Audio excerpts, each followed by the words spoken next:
We like to start every episode with a disclaimer that we are not professionals. Our conversations are solely based on our personal experiences, thoughts, and opinions. Nothing discussed here is meant to be taken as professional mental health or medical advice. If you have questions or need assistance, please seek the help of a licensed professional. Discussions in this podcast may sometimes revolve around heavy material such as abuse, grooming, religious trauma, etc. Please listen with caution and prioritize your mental health first. Welcome to Trauma Bondage, the podcast where we talk about trauma, kinks, and non-traditional lifestyles and relationships from a queer lens. We are your hosts, Brigitte And Beth. Hi. Hi. How are you doing? I've been better. I mean, I told you. Yeah. I'm on my period today, okay? I'm just going to be out with it. I'm PMSing. We're talking about religious trauma. Yeah. I might cry. Yeah. I might cry. It's fine. Oh, yeah. Yeah. We're talking about the body-ody-ody of Christ and why the body-ody-ody of Christ really fucked us up. It's really fucked us up. In so many ways. Yeah. We're going to talk about that. But first, tell me how you are. You seem better than me. Things are good. I can't complain. Good. Everything. Okay, good. There's so much happening right now in life, but like, it's all good, so I cannot complain. Okay. Yeah. So you're busy. But busy. Same. But it's like all good busy. Yeah. To say the least. Yeah. Busy, but like 100% good. Yeah. All good things. So I'm in not the mad. same boat. Okay. Good. Yeah. I'm glad to hear it. Though I will say, because you mentioned that you're PMSing, my most recent period was stupid. Okay. I don't PMS. Right. Like at all. Are you on birth control? No. Okay. Never have been. Thank God. Same. It's like side effects. But my last period, my wife was just like, "Are you okay?" Because I was actively aware of the fact that I was being a raging bitch. Just like I couldn't control it. I was just being a dick about everything. And I was like, I'm just going to go close myself in a closet.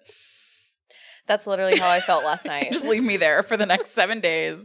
Send me some fucking like chocolate and bread and I'll just be out when I'm out. The worst is when you're aware that you're being a bitch because of that reason. Yeah, for no other reason. Actively cannot stop it. Mm-hmm. You actively cannot be like, okay, I'm going to shut this part of my brain off and just not feel emotional about everything. I'm going to tell a quick version of the story I told you already. Okay. For the listeners. Okay, so last night I was leaving Bridget's show because Bridget is an amazing performer and I went to see her sing. I left and I was very, very hungry, and so we went to a Taco Bell, and I know that this Taco Bell is going to make me feel better, so I'm very excited about it. And we drive away and I'm with my girlfriend and I bite into the crunch wrap that was supposed to be a vegan crunch wrap, and I taste meat, if you can fucking call it meat. I don't know, it's Taco Bell beef. It's probably like ground cat meat. Yeah. It's probably rat from the alley. I bit into that, immediately burst into tears, and was like, this is the worst week ever. The beef really elevated. Fucking got me. So I'm crying, and my girlfriend's like, whoa, hold on. It's okay. I'm going to drive to another Taco Bell and get you a new crunch wrap that only has black beans in it. I promise. Calm down. And so I'm crying. Tears are just streaming down my face, and we're driving. She's like, 5 minutes. It's only 4 minutes away. Okay, now it's only 2 minutes away. We're going to get there. I have to ask. What? When you spit it out, did you just have beef all in the floorboards of your car? No. Gross. Yeah. I would burn my car. I spit it back into the bag. Yeah. The epitome of a vegan. I would burn my car down because it had beef in it. I was like, what is this atrocity? So anyways, I know you didn't ask for that whole rendition, but it's great. Yeah. Speaking of beef, we have beef with the church. We do. Fuck the church. Fuck the church. Yeah. We're going to start, I think, with your religious trauma because, as you've stated, it's not as extensive. Yeah. But I do have some questions for you. So okay.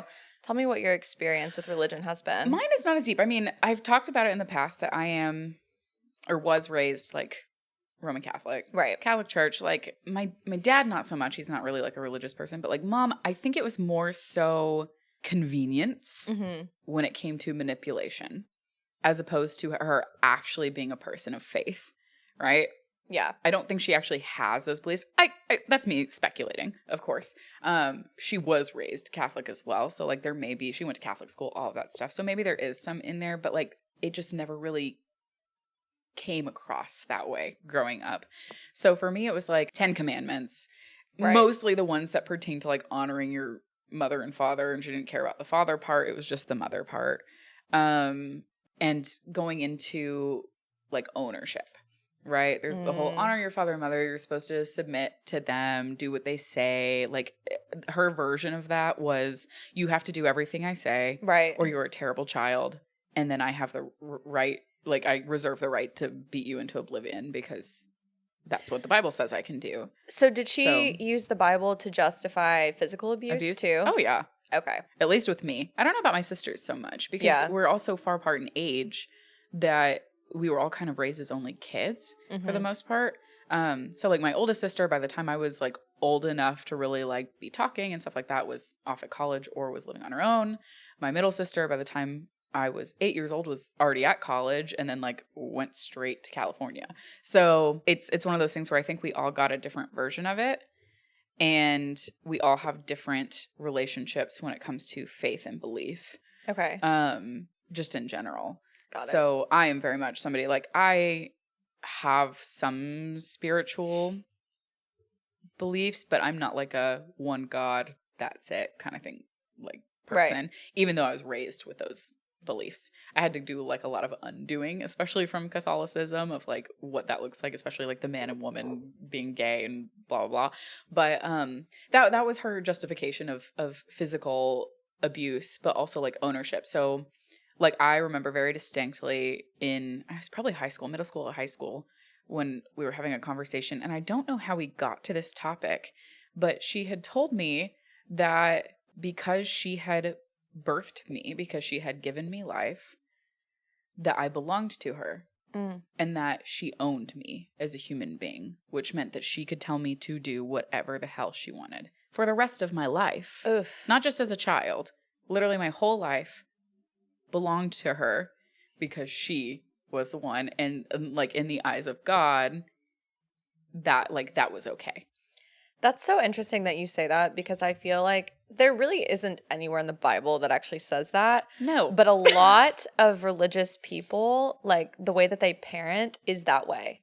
My parents are the same way. Yeah. Like they don't believe in like raising autonomous human beings. But the reason is because religion doesn't want you to be an autonomous human being, because then you might make decisions for yourself and you might actually leave the belief system if you do that. They need to have people in the church that are controlling you, and what better way to do it than use your parents? But at the same time, again, I don't think my mom was really that much of a religious person, because she was somebody who was like very into autonomy on her own. Like it wasn't like I submit to my husband. She was like vehemently against that growing up. Like she was very like, a lot of my independence comes from her, which is like, I hate saying that because I don't want anything to do with her, but like that is something I'm grateful for, is that like I'm a very independent. I go, and I mean, part of that may also be trauma response, right? Is that I had to raise myself, but also she is that kind of person. Like she's very out there, goes and does the things, but like she would villainize and use these into it.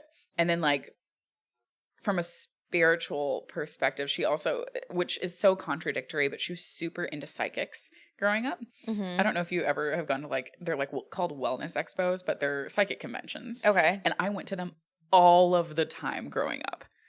With your mom? Yes, all the time.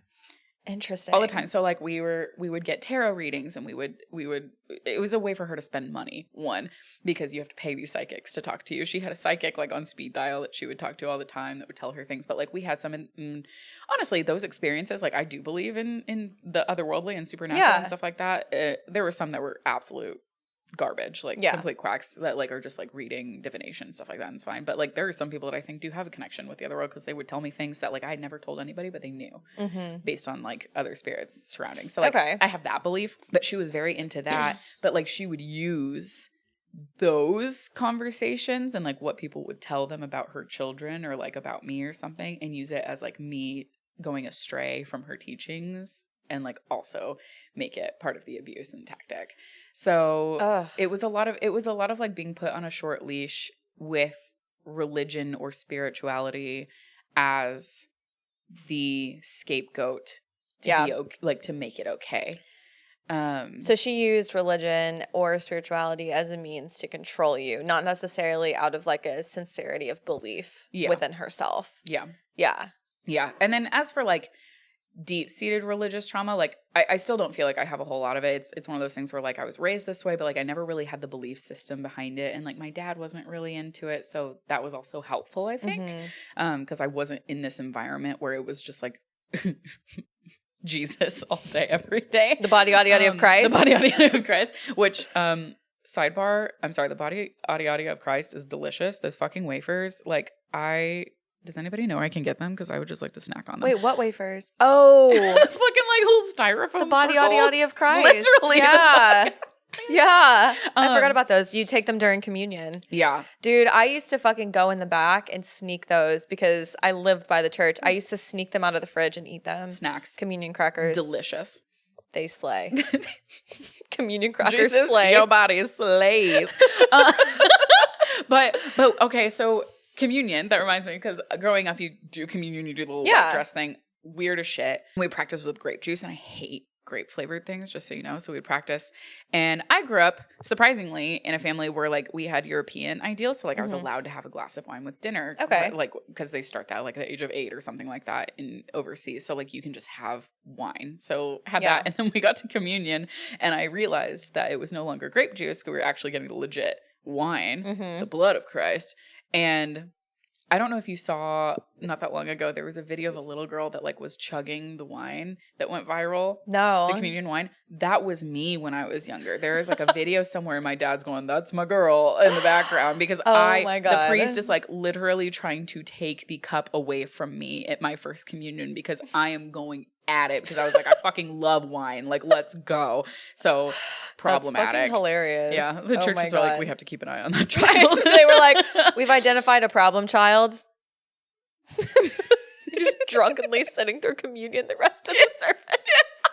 Like little wine dribbles on my white dress. Okay, so that's actually really, like, I don't know if you know, that's a privilege that you got to drink wine in church, because Baptists are anti-alcohol. I know. Like, no alcohol at all. So, like, I never fucking had that opportunity. I was stuck with grape juice. Catholics just fucking do what they want, though. Yeah. Like, I'm sorry, none of those men are allowed to have sex. Yeah. Or anything like that. We can get into that another day. They be fucking each other. In the church. The abuse that's in the church when it comes to like pedophilia and shit like that. When it comes to Catholicism, unfortunately, it should be the one that's like vehemently against it. And so, yeah. Luckily, I never had any experiences like that. But I would not be surprised if there actually was stuff going on like that in the church that I grew up going to or anything like that. But really, when it came to like, for me, it was like a lot of sexual trauma when I was younger around, like we've talked about the sweater euphemism or whatever about like, oh, if you tie the strands and stuff like that, which now when I was older, I was kind of like, oh, whatever, like eye roll. But at the time I was like, oh my God, that's terrifying. Like virginity was something that really was hard for me to wrap my head around growing up because it was supposed to be this special thing. But I was also dealing with so much trauma from my mom and ownership, and then also the whole like sexual assault is a rite of passage. Yeah. Plus the church's teachings where I was like, I'm supposed to give my body and submit to these men, but I'm not supposed to do it until a certain time. But like I never did the promise ring thing. Like you had like the Jonas Brothers on TV that were promise ring kings, and like all the Disney Channel kids. And I was like, oh, that's so cool, promise rings. But I was like, but I'm interested in sex. Like there's something wrong with me. I'm interested in sex. The church says I'm not supposed to be a human that desires things. Women are not meant to desire. They are meant to be desired in the church. And I really struggled with that. And I think a lot of women probably do, because that's what we're told in the whole, like, submit to your husband, da-da-da-da. We've talked about this. I'm like, please have sex with your partner before you get married to them, because you gotta see if the vibe check is there. Like, yes. Do not marry somebody that you have not fucked, please. I feel like it's one of those things too, where the people that like, they don't have sex or like kiss before they're married are also the ones that don't believe in divorce. And so it's like, you gotta choose. You either gotta believe in divorce or you gotta fuck them before you marry them, because you're really setting yourself up for a lifetime of misery. Flashback, shout out to my last spicy trauma. a couple of episodes ago when I Yeah. talked about my friend who's been married for 10 years and doesn't know what her clit is. God, painful. Yeah. So yeah, mine wasn't too terrible, which I'm grateful for because I had enough trauma to go around when it came to abuse of my mother. So like, thank God the church wasn't that deeply involved with mine. Yeah. But yeah, so like little things that have touched into other areas that made me have spirals and issues when it came to like body image and self-worth and what my relationships were supposed to look like with men. Obviously what they were like, what society tells us that they're supposed to look like, and then what the church tells you that they're supposed to look like on top of it. And I think a lot of religion is infused into what society has expectations of. I was about to say that because you were saying like, you know, it hasn't impacted you too much, but it's like you live in a society that is very, very controlled by evangelical Christianity and Catholicism. Yeah. So obviously you even being like a queer woman in America, you are impacted by the church. Even if you are not involved in the church and your parents are not, the way that you're treated in society, even down to basic human right laws, are impacted by the church, unfortunately. I will say the thing that I think, a couple of things that I think really helped me in my life too was one, like living overseas, even if it was really young, like you make connections with friends. I have other friends that like none of us felt really impacted by religion as a thing because we were surrounded by so many people that had different religions. It was a cultural like evolving, like we were just culturally evolving as youth, like in your most important years when you're developing. So that was helpful. And then in college, we were required to take Biblit because it's a private Methodist college. Okay. It's a private Methodist school. So like that was a requirement, was Biblit, biblical literature for anybody who doesn't know. So you study the Bible and you go through it. And that was a really tough class, not because of my religious stuff, but we had other students that were very like, this is how it is. And it's just that. And like, I remember sitting next to a guy in my class that also was in the theater world with me. And like, I had thought really highly of him. And we were in class one day and he was like, oh, and I had already come out at that point. And he was like, oh, you've read the Bible? And I was like, well, several times. Like I grew up Catholic. Like it was just a thing you did. You read the Bible. Like it was like I had like a little girl's Bible with all the stories when I was little. And I actually really liked that. It was fun. I liked all the stories. He was like, oh, well, you don't go to church regularly. And I was like, no, like I don't. And this is when I still thought of myself as a Christian. Like I was still like, I'm Catholic. Like I was saying that. And he was like, well, you don't go to church. And I was like, no. And he was like, well, that doesn't make you a real Catholic. And I was like, okay, hold up. One, you, Mr. Straight White Man, do not get to tell me what and what I am not. Okay. But two, in that moment, which I think this is just the case in general, is that in faith, you do not have to be in the house to be a practicing Christian. If you are a good human and you have that faith and you're abiding by the things that you feel are right, you're practicing. Right. You are a Christian. Right. So I was just kind of like, fuck off.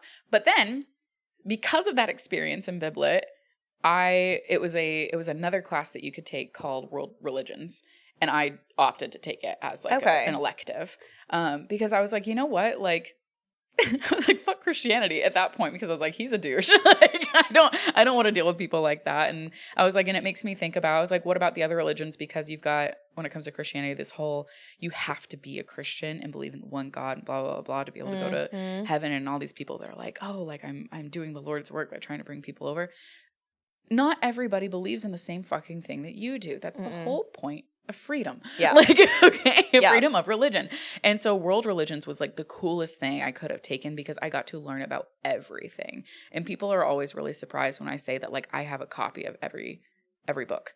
Like, I have the Quran, I have the Book of Mormon. I open the door to Mormons and talk to them, and they're really sweet most of the time, because like people slam the doors in their faces all the time. Yeah. They're nice people. They usually figure out that I am a flaming homosexual and that I'm not going to be coming over to the side of no coffee and no sex and no knees. But I'm not going to do that. But like, they're so sweet. Like I had they were like, can we come back and talk to you? Like I'll give you this. Like I wrote like some notes and like my favorite passages, and they were really lovely. And I was like, yeah, you can come talk. And like we would have a chat. And like I'll tell you now, you're not going to get me to convert or sign up for any kind of Mormonism, anything. But like I'd be happy to talk to you. Yeah. Well, I think that's the way to handle it with people who are being kind. I think it's just one of those things that it's like, Some people can't handle it like that. Like, I don't know that I would handle it like that because proselytizing, like, is very, like, triggering to me. Well, So we'll get into yours because that's valid. Yeah, That's valid. like, it depends on the person. Yes. And also, like, if it were to be like Jehovah's Witness, no, fuck no. Right? Yeah. Like, Mormons are fine. yeah. They don't bother me. Yeah. Like, stuff like that. But, like, I've had friends in Jehovah's Witness that got out of it, and, like, the stories Oh my God, yeah. that I have been told about their experience and are absolutely wild. And I had a moment with Jen. We went to Target. And we're listening to a couple Target employees talk, and there's this girl that looks to be maybe 17 years old. She's super young, working there, and she's talking to her coworker, and she's all like, "Oh yeah, like I'm kind of dating this guy, but like my parents don't want me to see him, and so like I don't let them know that I'm dating him because if they knew like he's also in the church, like in the faith, and if they knew that, like they would kick me out." Basically. And I was like, what the hell? Like, we're just eavesdropping on this conversation. And the girl's all like, that's so weird. Like, you can't date. And she was like, yeah, and I can't do these certain things and these certain things. And the girl was like, can I ask you, like, what religion you're in? Because that sounds so strange. And she was like, oh, yeah, it's Jehovah's Witness. And I was like, Ding, ding. It's a cult. Like, you're joining a cult. It's a fucking cult. And I was like, it's this sweet, young 17-year-old. Like, they're, you know, I hear so many people that are older that get out of it. And I'm like, they're bringing in the young ones that are like shapeable. Yes. And that's terrifying. They get them when they're young, gullible, and have not developed their critical thinking skills fully. And then they traumatize them and keep them there and manipulate. So yeah, so mine's pretty mild. Okay. I would love to hear more about yours. Because I know like a general amount, but like there's been some shit. There's been some shit. I feel like the best way for me to tell my story with religion is to give like a chronological order of events. All right. And then you might have questions. You're definitely going to have questions. Strap in, bitches. Here we go. Not the fun strap in. No, we'll do that later. Anyways. Not we. No. We will do that later with only in Jen's dreams. Love you, Jen. Anyways, religious trauma. Back to it. So I, as I've mentioned a couple times, was raised by a Baptist preacher, and my mom was also extremely religious. And I come from a long line of highly religious people. So it's not just my parents, it's also my aunts, my uncles, my grandparents, my great-grandparents, their parents, like all of it. So they're all Southern fundamentalist Baptists. So just to give you a quick little high level on that, the trauma that is that, it is, in my experience, a cult. It is not normal evangelical Christianity. It is a very like strict brand of evangelical Christianity that is very oppressive on women specifically. And it is very, very, very, very patriarchal, and it is very rules-based. So there's a lot of like things you can and can't do, all the way down to, can you wear nail polish? Can you drink alcohol? The answer is always no. Can you wear makeup at a certain age? I knew girls in my church that weren't even allowed to shave their legs when they were teenagers because they were told that that was going to make them more sexual or whatever the fuck excuse was given to them. Interesting. I actually wasn't allowed to shave my legs either. Really? I just like got a hold of a razor one day and did it, but I also was a dumbass and shaved right here. Oh. Yeah. It's okay. The unibrow's gone, guys. Waxing. We love waxing.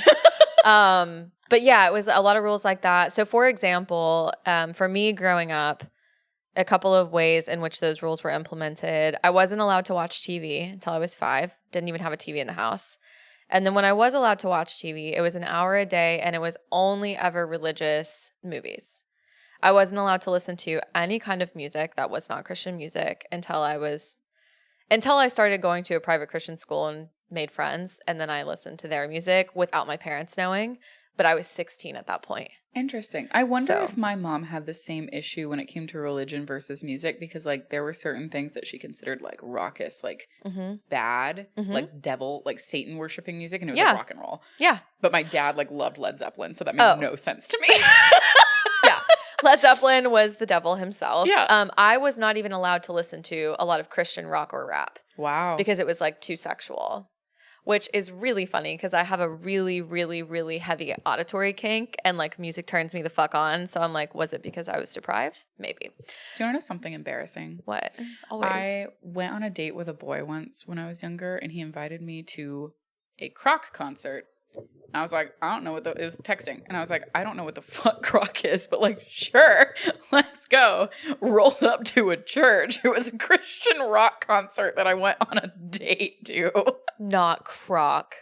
And that boy is gay now.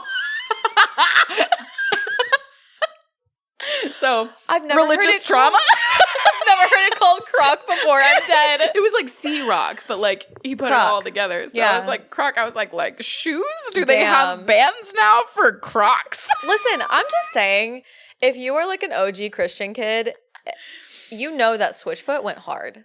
Switchfoot did go hard. Switchfoot went hard. And I was not allowed yeah. to listen to like a lot of it because, again, my parents were like, that's sexual music, whatever. Flyleaf. Flyleaf. I always thought she was hot. She was. She still is. Another thing I was not allowed to do because of the rules were wear jeans or any kind of pants for a long time. So I could only wear skirts.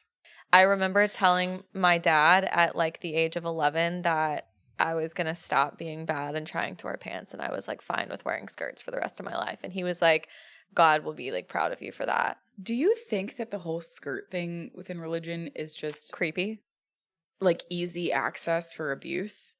Yeah, I mean, I do. I don't think that everybody that implements those rules knows that. Means it or No, anything, but I think that there is like an origin story for every stupid rule that was ever implemented in religion that has nothing to do with the Bible. Oof. And I think it's also trying to push hyperfemininity onto women. It's trying to, because pants are associated in that group with like power and like masculinity, and women were able to join the workforce and wear pants and it's blah, like blah, blah, blah, blah. 1920s. Uh-huh. The woman is the homemaker. Yeah. Wear the dress, bake the pie. Exactly. Okay. It was a lot of that. So I grew up, just to backtrack a little bit, I grew up in like that type of environment. That's like setting the stage for like the rules. My parents were missionaries in Mexico for like 3 years. So from the ages of 2 to 5, I lived on the border of Mexico in this little town called Edinburgh. And we were in and out of Mexico doing mission work. So I worked at a lot of orphanages and things like that. I actually feel like some of my best childhood memories are during that time because it felt like very wholesome in some ways, because I was a kid. I wasn't pushing religion on anybody. I was just like helping feed children that like didn't have access to food or clean water. Just doing good. Yeah, exactly. So I don't necessarily regret that part of my history. I feel like it's the part of Christianity that I can get behind. Yes. It's helping others and assisting with community, right, and just doing good deeds. It's what, if I was to get behind any type of religion, it's what I could get behind, is like doing good for others. And I felt like that's what we were doing. But then my brother and I got extremely ill from bad water, and we had to move back because my brother almost died. He was only 2, 3 at the time. So when we moved back, my dad became a music minister. He wasn't a pastor at this point, and I got really involved in church. And we also joined a cult called IBLP, which a lot of people have been hearing a lot about now because of the documentary Shiny Happy People. If you have not watched it, highly recommend, but also trigger warning if you were involved in any of this type of religion. It's going to be hard to watch. You had talked to me about it, and I had already, because it's about like the Duggar family. And if anybody knows anything about the Duggar family, it's the like 19 Kids and Counting show. And it ended up turning into like this weird, crazy thing with like ABC and TLC and like adding other families to it to like help the church. But like I watched it after we talked about it because I was like, I want to make sure I know what it is she's discussing and what's talking about, and how I can be like sensitive to that. Yeah. And it was really hard to watch even for me as somebody who like doesn't have issues with it. It reminded me a lot of like the Nexium documentary. Yes. It was very similar to that. And we were not in a group of people necessarily my entire childhood that were associated with that. We were in homeschooling groups my whole childhood. Some of them were IBLP members, some of them were not. But the way that it impacted me as a kid was the rules that they implemented, like infant discipline. So like I was spanked because with religion as the excuse from the time I was 6 months old. Sorry, did you have the like positive reinforcement that went with it that they talk about, or was it just the abuse? I got that from my mom a lot because my mom was never on board with physical abuse. Mm-hmm. Like if she ever spanked us, she would like cry or be really upset about having to do it, and like she would never do things in anger like that. Like my mom was very sensitive in that way. So, like surprisingly, like you would think that she would just be whatever, but she was very, very sensitive to it. So Intentional with discipline. yes. Okay. She was way more like, let's talk it out, or she would just ignore it because she was also avoidant in some ways. So my dad was very big on corporal punishment. Like that was a really big thing. For example, and this ties into religious trauma because the reason this happened to me was because the way that like IBLP, which I didn't explain what that stands for. It stands for Institute of Basic Life Principles. It's an acronym. Okay. The way that they kind of told you to parent your children was like with force. So with a lot of like, they're the child, you're the parent. They do not have any room to have an opinion or back talk or anything, which if you fucking know me, good luck. Like my entire childhood was spent with my dad being upset at me because I always had excuses for everything. And I was like, those are not excuses. Those are reasons. There's a reason for everything. And like I had to be taken out of church so many times when I was younger because I wouldn't shut the fuck up. But so I had a disorder, and I've never actually talked about this openly before. This will be the first time, but I feel in a good place with it now. So I want to share because other people might be dealing with it. I had an OCD disorder called trichotillomania for like 26 years of my life, 27 years of my life, which if y'all don't know what that is, it's basically just like a hair pulling disorder. Yeah. It can be your lashes, eyebrows, hair, anything. Mine was just the hair on my head. Okay. So I had this starting when I was like 1 or 2. And when I would get anxious, I would just pull my hair out like piece by piece. And it's, if you know anything about OCD disorders, it's like a very unconscious thing. Like you have no idea that you're doing it. It just happens. It's like an involuntary thing. So my parents would get really frustrated with me. I would get spanked for doing it a lot. And then finally, when I was 4, there was a day that my dad like caught me doing it. And he was like, you're going to stop this right now. Grabbed me, put me in a high chair, held me down, shaved my head. And I remember literally like clear as day, I remember like screaming and crying and being like so upset because I was like, I still had hair on my head, obviously. I wasn't pulling all of it out. But I remember just being like embarrassed that he was doing that. And I didn't know why I couldn't stop doing what he was asking me to stop doing. Now I obviously fucking know I should have been like taken to a doctor and like seen a psychiatrist and all of that. So then I ended up having to go to church with no hair and like humility that goes with it. Oh, absolutely. And so I have like a lot of childhood pictures from when I was like 4 and 5 that I won't even look at because I don't have hair in those pictures. It's funny that you bring that up because I don't know if we've actually talked about that specifically. We've talked about like other things. Yeah. I had the same thing. You had trichotillomania? Yes. Really? Eyelashes when I was younger. Really? Yeah. Don't worry, Olivia. She's the lash artist. I don't do it anymore. But like we're recovered. We're recovered. Yeah. But yeah, I think it was the stress of the abusive environment I was in. Yes. I would just like, it's a miracle I even fucking have eyelashes. But thank God I have so much hair. Yeah. But yeah, I had the same thing. It's so crazy that then that's why I wanted to talk about it because I think a lot of women specifically, it's a very common disorder for women specifically, and like we are always told like your hair is like what makes you beautiful and it's femininity, all that. And so for me, it was like a very shameful thing, and I actually did not recover from it until I told somebody that I was dating about it, like literally 4 years ago, maybe 3 years ago. And the second that I said it out loud, it stopped. It was crazy. It was like I was holding this trauma. Yeah. Yeah. Yeah. So that was like very, very tied to religion because like the mentality behind that kind of discipline was, well, number one, there's no acknowledgement of mental health issues being real or getting treatment for those. And well, the thing about that, at least in my experience and what I've learned about it, is that you're saying like it's not like acknowledged in the faith and in church, and it's because either it's the will of God or you have done something to deserve it or like been tempted by Satan, and it is your penance. Yep. It absolutely. It's if you pray hard enough, or if you are really having enough faith in like a certain thing to be like healed by God. It's all up to you. It's like if it's not being healed, and I dealt with this with my brother's cancer as well. If it's not being healed, it's either a lack of faith, you're not doing enough, or it's in God's will. So I'm like, so either you're blaming me or you're saying God is still perfect, but he wants you to suffer in this way. Oh. And I just really can't get behind that. No. So that was like, my childhood was very impacted by that. I was also homeschooled, and like the only curriculum that we were given was religious curriculum. So I was not taught science until I was in college. You're shitting me. Not joking. I did not have a fucking science class until I was in college. The only science I was taught was creationism, which is bullshit. So like I don't count it at all. We watched like Kent Hovind videos, if you know who the fuck that is. He's like the one person who like campaigns for like creationism above evolution. So we watch those videos a lot. But you know who Bill Nye the Science Guy is? Yeah, I do. But like, you never watched that?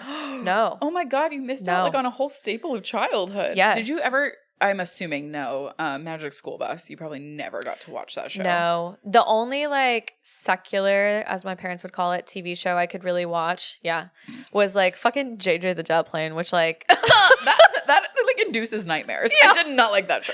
There was a human face on a plane. It's terrifying. Yeah, it's terrifying. Like I do not like that show. So it was a lot of that. So a lot of people, even it still affects me now, and I'm 31, because I don't know a lot of shows. There's a lot of movies I haven't watched. There's a lot of music I haven't even heard from like that era, because I wasn't allowed to. I wasn't allowed to listen to Britney Spears, like none of that. So in my teenage years, obviously, as like sexuality was starting to become a topic, I've talked about prior, like going to like the purity ball with my dad and how that impacted me. I was like always involved in like the true love waits, things where like, you know, I mean, it was basically just about don't have sex until marriage. Promise ring nonsense. There was no dating. It was only courtship, all of that. So it really impacted like the way that I viewed sexuality. And I was like very similar to you, where I was like hypersexual from a very young age. And I think that that's just how I am. I think that's like how I was born. It's just like inherent. I've always been this way, but it was like very, very, I felt very shameful about it because of religion. And so still homeschooled, still going to church camp. I basically, because my dad was a pastor, I grew up in church. And when I tell you I grew up in church, I mean, I literally lived in a parsonage next to a church my entire life until I graduated from high school. And when I say next to it, I mean like a couple of feet, like walking distance. So the people from the church were always in our house. We were always at the church. I feel like I like lived there. My first kiss was under a baptistry where people got baptized. Yes. Very naughty pastor's daughter. I was just drinking the wine.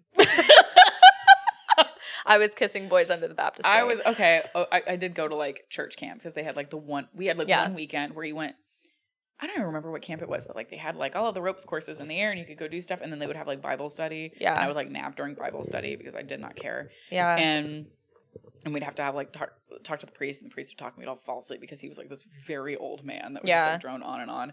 And then at night we'd all just like go fuck around in the woods, like, literally. Yeah. And I kissed so many women. I love that. Church camp. Like I was making out with girls all the time at church camp.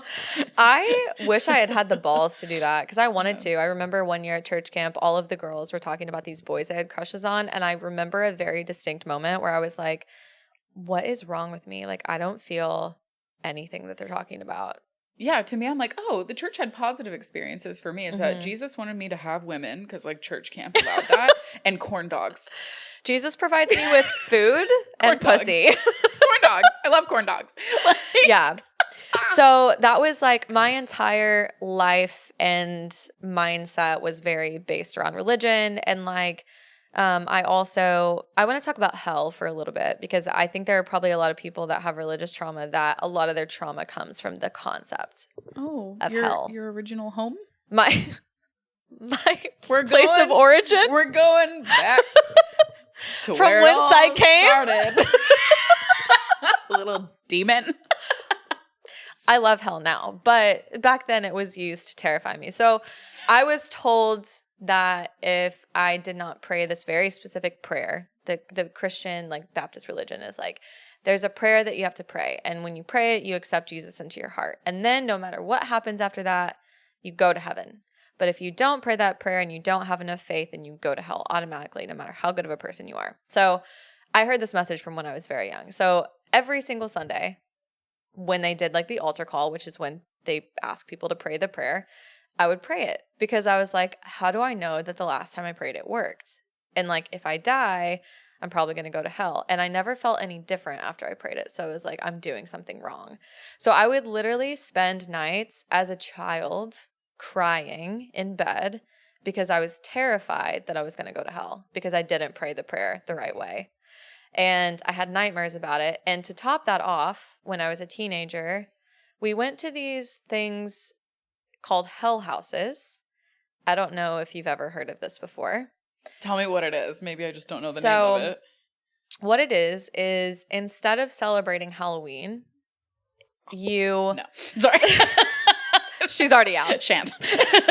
So instead of celebrating Halloween, the Christians that I grew up with decided it would be a really good idea for them to create an environment in which it was almost like a theatrical production that they put on in a church for people to go to, where there were literal rooms that you went into. You got to watch different people live their lives through each stage of their lives and make different choices. And then at the end of the show, it's almost like going through like a haunted house, kind of. Mm-hmm. At the end of the show, in the sanctuary, you would always end in hell. And you would see the person you had been following end in hell. And they were always a good person. They had always done really good things. And the message was always, you're going to end up here because you didn't do the right thing. You didn't actually accept Jesus into your heart, even though you were a good person. I went to these every year as a teenager. Jesus Christ. Mm-hmm. So instead of celebrating Halloween, that's what we did. We went to hell houses. That's depressing. Yeah. I'm so sorry. It was traumatizing. Like, looking back, I'm like, I remember hearing about these. Yeah. And I was like, that sounds crazy. But like, that makes sense. Mm-hmm. And that's so funny to me when it comes to that. It's like, oh, you can do whatever the fuck you want. But as long as you like repent, you're good. Yeah. So like, you can abuse the fuck out of people. But like, as long as like you like God, it's cool. There's a loophole, though, that they use because they want to be able to still tell the gays that they're going to hell. So the loophole is, if you're continuing to live in sin, then you obviously are not convicted by the Holy Spirit. And to be convicted by the Holy Spirit, that's the sign that you're actually saved. So you're not actually saved if you're gay. If you're practicing homosexuality is what they say. I've been told this to my face by people in the church who know that I'm gay. So it's literally one of those things where it's like, so like the all-forgiving God like doesn't actually exist. It's the gaslighting for me. It's like, well, you prayed the prayer, but you're not actually saved because you're still deciding to do this thing. Just because I think on it doesn't mean I act on it. Therefore, I am not sinning. Yeah. Mm-hmm. Yeah. And this is not like to shit on Christianity. I'll tell you guys that. Like, we just have had bad experiences with it. So it's not really our gig anymore. But like, you can be gay and be Christian. Like, absolutely. And have faith. So yeah, it's just a matter of finding the loving kind. Well, Christianity practiced in the right way is not a cult. What I grew up in it can be beautiful. Was very, very culty. Yeah. So it can be beautiful. It can be. It depends on the environment and the humans that are surrounding you too, because it's a lot of it is based on how you perceive the written word. Right. And I think there's also a version of Christianity that really hyper focuses on love and empathy as like the main driving forces behind it, and doing good to others and treating others like in a way that like is kind. And I think that Christianity is the brand that I could get behind, but it is so rare, to be honest, in our society, because that brand actually takes work. And the other brand that like I grew up in gives people a way to not have to ever work through anything, not have to ever develop any critical thinking skills, not have to feel empathy for others. They can be completely selfish and they can use it to control. That's it. It's so much more self-serving, and that's why I feel like we see so much of that like represented in our society. A lot of power trips. It is. And I'll be honest, like I feel like a lot of the people in leadership, I'll say with the exception of my dad, I think my dad is a genuinely good human who's very misguided. But a lot of pastors that I've experienced are very abusive people. And like they're very emotionally and physically abusive. And I think the people that like came up with those ideals are the ones that are like very much responsible for the way that it's victimized people. Like the leader of the cult, Bill Gothard, I think he's in jail now. I know he had like 38 women come out against him for a sexual lawsuit. Oh my Yeah, God. sexual harassment lawsuit. But yeah, so it was not a great experience. The first experience, it also impacted my education. So I was kind of talking about being homeschooled. So I went from being 16, being homeschooled my entire life, to going to a Christian private school. And let me tell you, the education was worse there than even what I got from my parents. My parents are very smart people, thank God. So they like are intelligent and were able to like actually teach me things. The teachers that I went to learn with at the school were not. They were not good. Oh. So the fact that I got into college with scholarship is one of the things that makes me like very proud of myself. It's one of the few things that I'm like, you did that all by your fucking self. Yeah. Like, even though you never learned science. No, never learned science. I'm like, God. how the fuck did I take the ACT with no like science education? I don't know. But it set me back, right? So like everything that I did to educate myself after that, I had to work like 3 times as hard because I was playing catch up for years and years and years and years. And like religion was to blame for that because I was not allowed to go to public school because what is public school? It's secular and you might be brainwashed into believing that there's no body-ody-ody of Christ. Meanwhile, they're trying to get like the 10 Commandments posted in every single classroom Yeah. in the state of Texas. Exactly. It's like, pick one, right? You got to choose. God, really indecisive. No wonder they think bisexuals don't exist. Yeah, that's true. They're projecting. Yeah.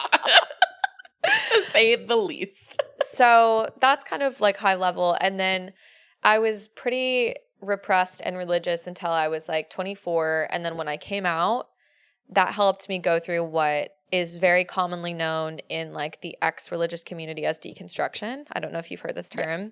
So deconstruction is basically what a lot of people have to go through post experiencing religious trauma to undo that religious trauma or unlearn things that they've been told their entire lives. Yeah. So I went through a 3-year period of deconstruction, and I went from hyper fundamentalist Christianity to I don't believe this shit anymore. I need something that's more accepting of like who I am.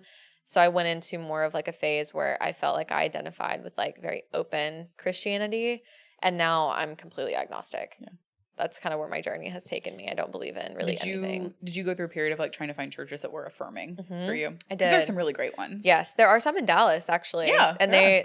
I think the one that I went to was a Lutheran church that's very, very accepting of queer people, and Lutheran churches actually tend to be. Yeah. That's something that I've realized, but there are good churches out there. If you are religious and you genuinely believe in God or, you know, spirituality, whatever, you don't have to give that up. No. Like there are places you can go that are going to affirm you and they're going to be more loving and open and accepting. That is something I tell people. I'm like, if you still like you have the faith and you want to continue that, that's perfectly good. If that's what's good for you, please. Like I'm never going to judge you for that.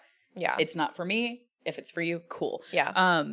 That's actually the question that like somebody had told me that they do when they look for a church that's right for them as a queer human. And they're like a queer human of color as well. And they were like, I go to churches. One, I pay attention to the environment. Is it a diverse group of people or is it just a bunch of whiteys in this church? Which that can also be based on region and where you live. Yeah. So like you have to kind of take that with a grain of salt. But like, is it diverse? Am I seeing people that reflect the world and not just this area? And 2, specifically asking point blank, are you affirming of the LGBTQ community? Not just, oh yeah, we love everybody and you can all come here. Do you let us get married here? Do you actually like support Yeah. us as human beings and don't think we go to hell. Yeah. That's the thing behind affirming. Like, you have to do the follow-up questions, because they can say, oh yeah, you're all welcome here. We'll take your money. We'll take your donations to go to the church, but we won't let you get married here. We won't let you get married here. We're going to try to convince you that your lifestyle is going to send you to hell while you're here. And like,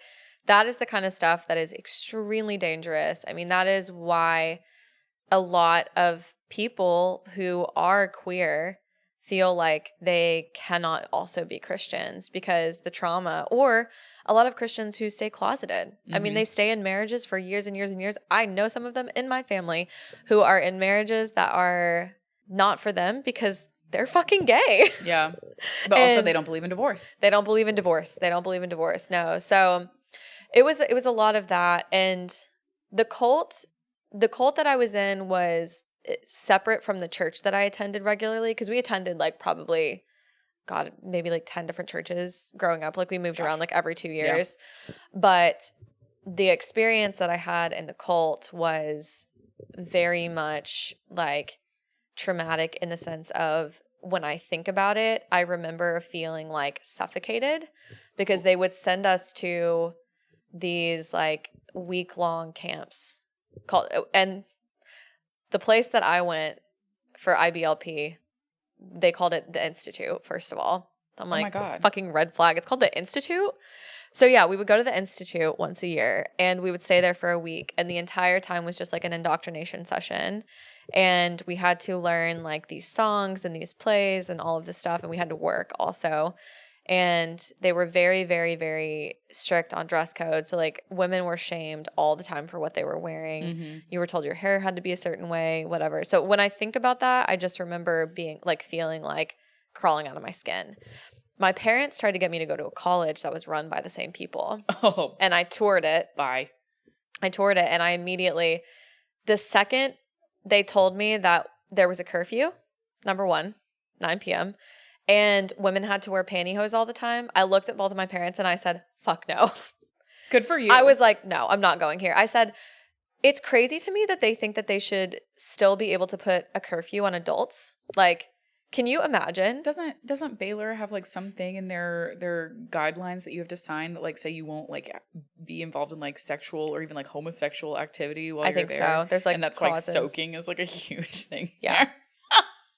God, the lengths people go to. For those of you who don't know what soaking is, basically a man penetrates, puts his penis inside of a woman, and somebody else jumps on the bed.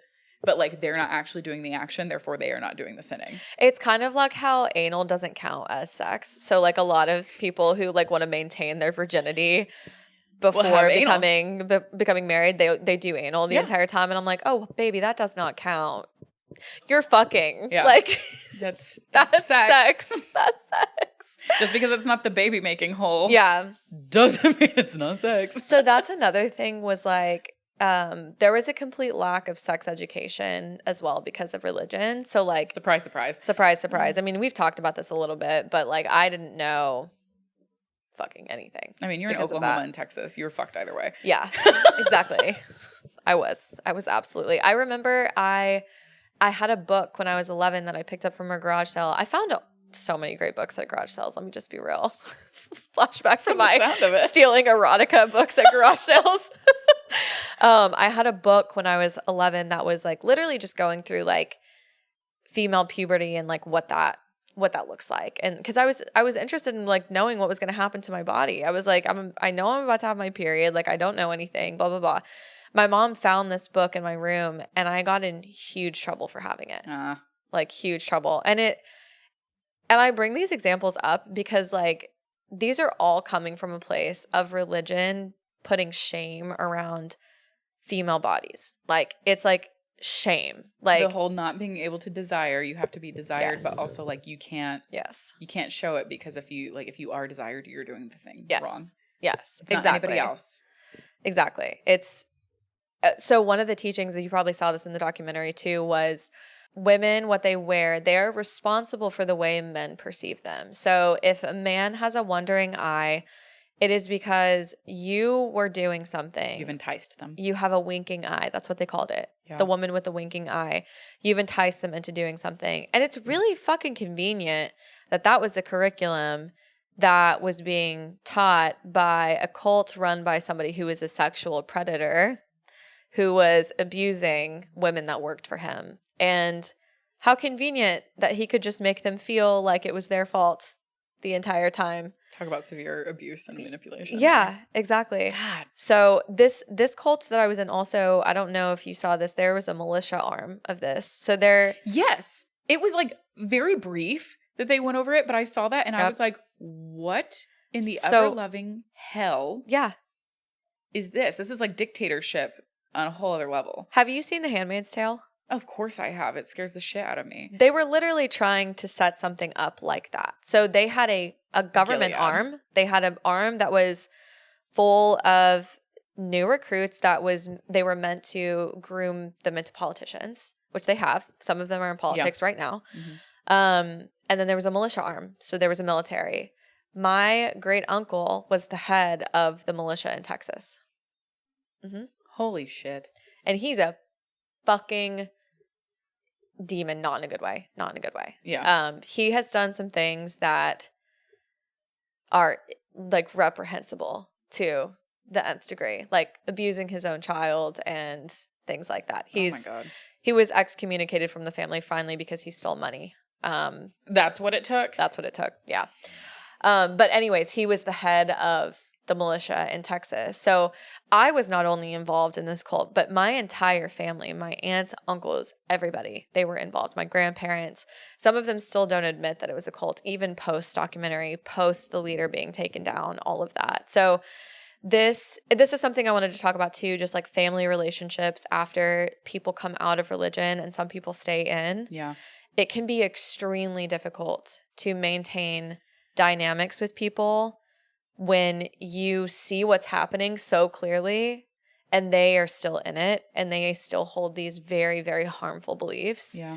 Like, I want to say it's okay to cut ties with people. Like, if you have people that are blood related to you and you feel guilty for cutting ties, but their beliefs are very harmful to you as a person or they're not safe for you to be around, cut them the fuck off. I'm the poster child for yeah. being able to end relationships if I feel like they are not going to be healthy for me. Like my mom, I'm no contact with my mom. Yeah. But like also the relationships with family. So obviously my mom and her sisters all grew up Catholic. Yeah. Matriarchal family. So you said patriarchal, mine was matriarchal, which was like weird. Interesting. Okay. But I have this aunt who never acknowledged my existence my whole life, was wilding out, having swinger parties, doing whatever.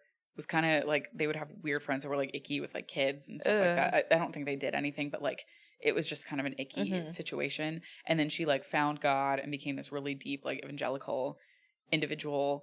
And the only time I ever had any interaction with her was her telling me that I was going to hell because I was a homosexual, and her telling that like to my cousin who is also bisexual and stuff like that. So it's like the relationship there. It's not like I even had one. So like that was really easy to just be like, okay, well, fuck you. But like, how weird to all of a sudden decide that you're going to find God or Jesus or whatever the fuck after doing all this shit and being this kind of person. Yeah. And then have the audacity to tell you you're going to hell. Yeah. The audacity. These people don't have much, but one thing they do have is audacity.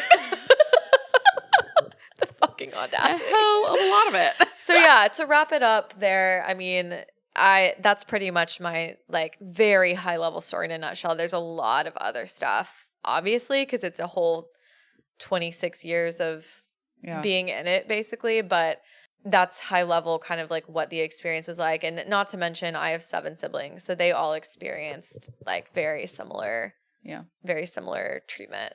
So you went through the deconstruction period and stuff like that. When did you really like shift out of it into the agnostic, and like how was that transition for you?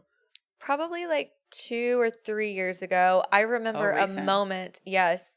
I remember a moment where all of a sudden I was like, I just don't believe any of this shit anymore. Was this during the pandemic? Yeah. Oh wow. I went through the bulk of my deconstruction during the pandemic because I had time to research things. Yeah. I wasn't being as social. I wasn't going out. I wasn't doing things. I wasn't distracted. I was very like, that was my time. I took that time to figure out like how I was going to rebuild my worldview in a lot of different ways. politically, religious, like how I treated people, all of that.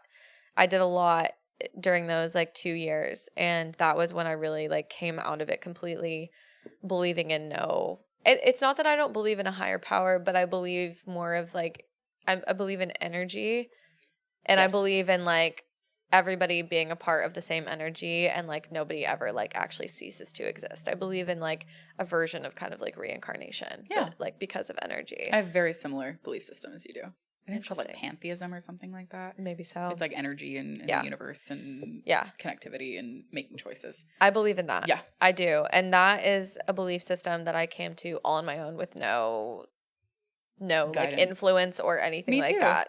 Oh, look at us. I mean, I'm not surprised. I know. We continue to do the same fucking thing. We're on like parallel life plans. So, okay, with that, when this documentary came out, like, how has it been with you and your family? Because you're like, cutting off people is fine. Yes.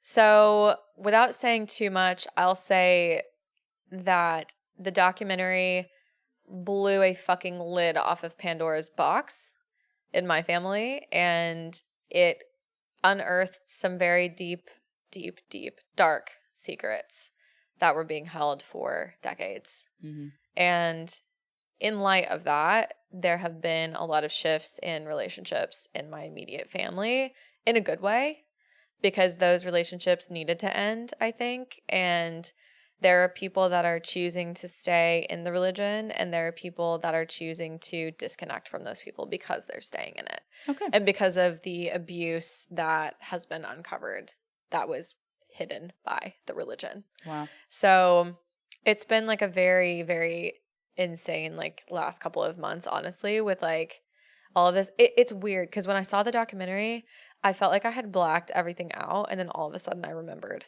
my childhood trauma. Yeah. It was like I was pretending that like it never happened, and then I was like, I literally saw a snippet of the documentary I showed you. I'm in it, and my little brother is too. God. And when I saw that, I was like, you were there. Like, these are your memories. These are things that actually happened to you. And I just literally had like blacked a lot of it out because it's not something that helps me in my day-to-day when I think about it, you know?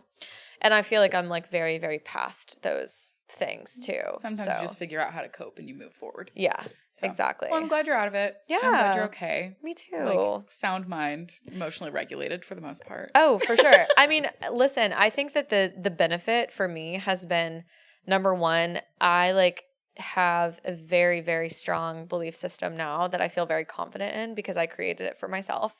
And number two, I have very, very strong critical thinking skills now because I had to develop them to deconstruct 26 years of brainwashing. Yeah. Like, if you can fucking do that, you can do anything.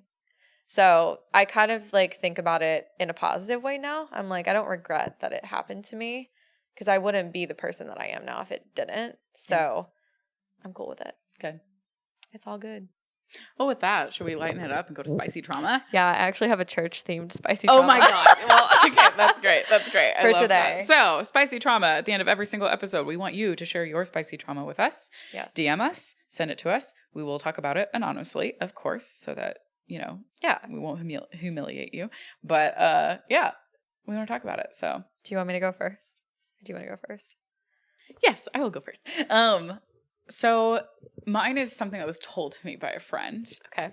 We love these. Today, which I love. I love talking about other people's shit too. Like I have plenty, but like we can get there, but I love talking about other people's spicy trauma. So straight couple, heterosexual couple, somebody I work with actually. And it's so funny because when I was telling her about the podcast originally, she immediately was like, I have stories to tell you. And I was like, please, for the love of God, that's all I want to do. And like, we check in every month and just say hi. And like, we talk about absolute utter nonsense.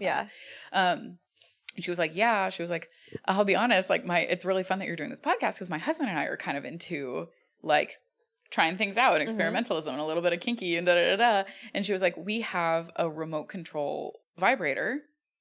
I was like, oh, that's really fun. Like, he uses that on you and, like, controls it. And she was like, no, I put it in his butt and I control it. And I was like, in In. Like the Okay. eggs that like you would put in Oh. your vagina and like have the remote control like the different levels. Have you ever done that? No, I mean I haven't, but I know what you're talking You about. absolutely should. I highly recommend it. It's phenomenal. I can't believe I don't have that sex toy yet. What the fuck is I'm wrong with honestly shocked.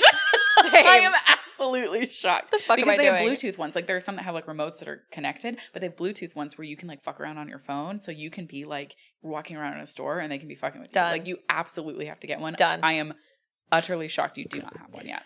I upset with you. am upset with myself. We're gonna get online. I'm gonna blame this on my girlfriend. This is their fault. You're gonna add it to your shopping cart and buy it.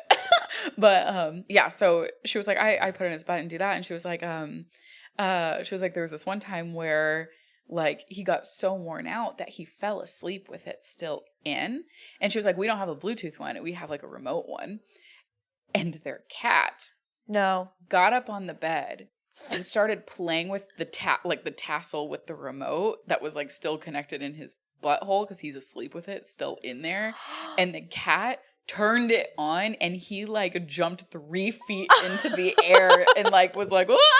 And she was there and she was like, it was the funniest thing I've ever seen. And she was like, we make a point now to never leave it in if he's gonna like fall asleep because the cat thinks it's a toy and wants to play with it. And like she was like, so yeah, like my husband was turned on pussy, but not in a good way. Oh my God. That is actually amazing. I know. That's an incredible spicy trauma. I was like, this is the best thing I've ever heard. Thank you so much for sharing this with me. Thank you, listener. Yes. That is such a good spicy trauma. So good. I just love that he was the one with it in his ass. Like, we love when men are comfortable with things in their asses. Yes. I'm like, I automatically trust you more if you let someone put something in your ass. Your G-spot's in your fucking prostate, boys. Yeah. Like, it makes sense. Yeah. Yeah. That's a green flag. Really secure in his masculinity, too. Yes. We love boys that love things in their asses. Okay. Bethany already said that she will peg you. I will. Let me know. Sign up. It's a Patreon tier. $5,000. Yes. No, I'll do it for free. I'll pay you.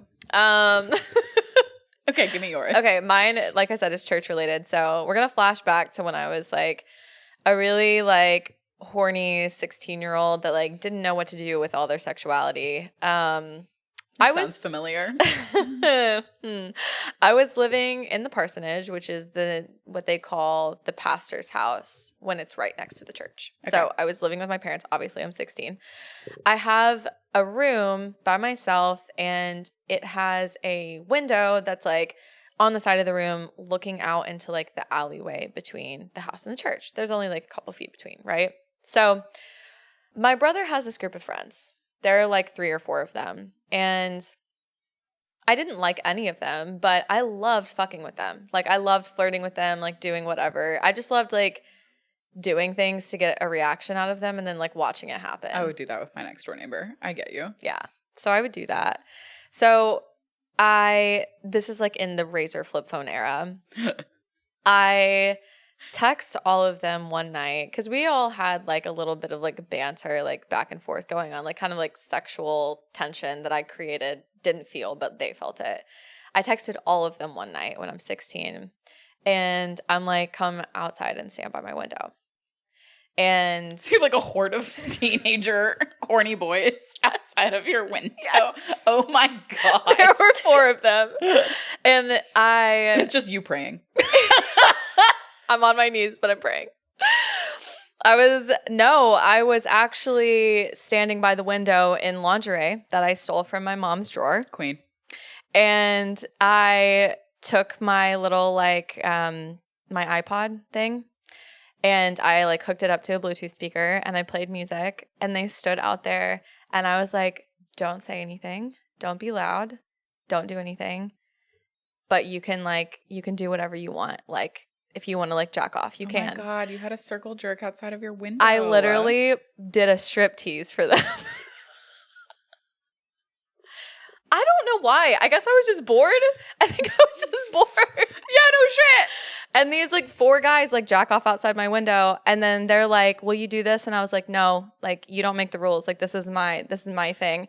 So then I told them all to go home, and this became a regular thing. I would text them like once a month or something like that when I was bored. Okay, so this was like the beginning of dumb femme, hypersexual, baby gay. Yeah. That like exhibitionism. Yeah, it literally Love was. exhibitionism. I obviously am an exhibitionist. You were kinking it out early. I was. I literally was. And I look back on that and I'm like, thank God my brother never knew. He's probably going to listen to this now. He's going to track all those boys down and murder all of them. No, the brother who was friends with them, like, knows me, and he's not going to be surprised, and he's not going to care. He's going to be like, cool. He's going to be like, you're just being yourself. Tracks. So yeah, I had a free striptease outside my house for like 6 months when I was 16, and it was great. Love that for you. Now I pole dance. Them. Honestly, they're fucking lucky. Let's be real. Yeah. Who does that? What a gift. Fuck does that? Me. Okay, well with that. Thanks for joining us again on another episode of Trauma Bondage. We hope you go forth and have a very spicy, traumatic-filled day, week, life, whatever. Mm-hmm. Be good. Or don't. We obviously won't and never shall. We never have been. In God's name, amen. Amen. I was like, how do we put our hands together to pray? Amen. So stupid. If you like today's episode, follow us on social media at Trauma Bondage Pod. Follow Beth at Dancing Gemini and at Bethany Nicole, and Brigitte at Your Fave Femme. If voyeurism is your kink, subscribe to our YouTube channel, Trauma Bondage Podcast, and subscribe to us on Patreon at patreon.com/traumabondagepod. We have several tiers with bonus content, access to our private Discord server, merch, and other titillating perks. If you know, you know. Production by Wolfstar. Special thanks to Details by Annalise for set design, D. Dumpy for music, and Noelle's art for artwork.